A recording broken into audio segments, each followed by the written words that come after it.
जय श्री कृष्ण, जय राधे राधे। आइए आपको आज गजेंद्र की कथा सुनाते हैं।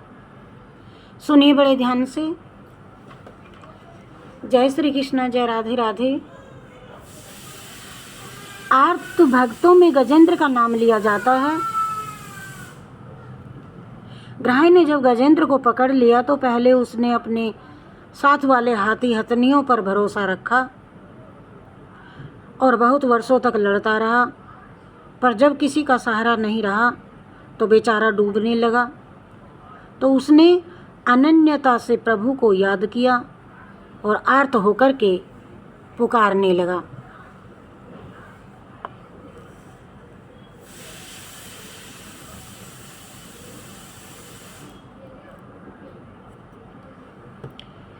प्राग जन्म मन्यनु शिक्षितम, पहले जन्म में शिक्षा पाया हुआ स्तोत्र था।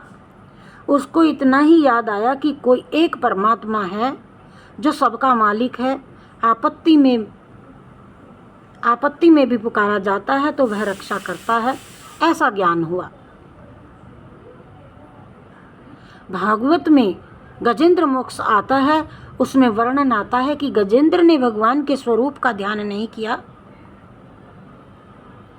सगुण है कि निर्गुण है, साकार है कि निराकार है, धनुषधारी है कि वंशीधारी है, वह चक्रधारी है या चतुर्भुजधारी है, कैसा है, ऐसे किसी रूप विशेष का ध्यान नहीं किया। वह कहता है यह कष्टनेशः, कोई एक ईश्वर है जो सबका मालिक है। बस उसने यह अर्थ होकर के याद किया।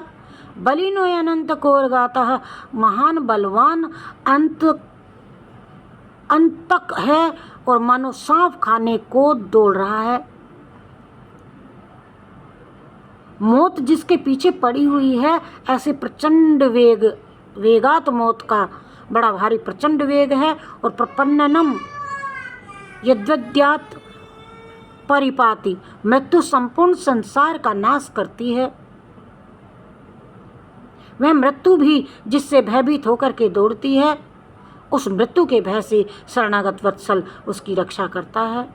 जो भयभीत होकर के उसके शरण होता है, ऐसे वह सब तरह के भय से रक्षा करने वाला अरणम तमीमहि, उस शरणागत वत्सल परमात्मा के हम शरण हैं।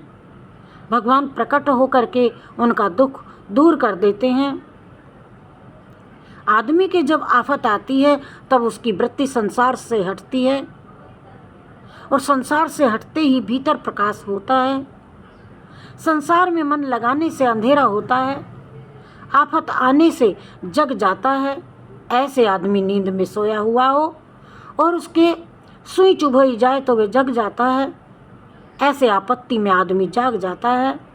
जो भजन नहीं करते हैं उन पर सब तरह की आफत आती है, तब उनको होश हो जाता है कि वे भगवान की तरफ लग जाते हैं। परंतु जो आफत आने पर नहीं चेतते और भजन नहीं करते, उनके लिए क्या कहा जाए।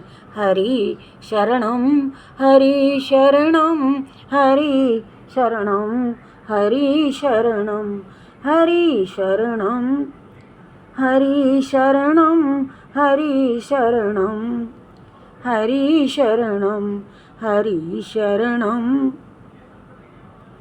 हरि शरणम हरि शरणम हरि शरणम। गजेंद्र मोक्ष में से ये कथा ली गई है। कल हम आपको गजेंद्र मोक्ष सुनाएंगे। जय श्री हरि कृष्ण।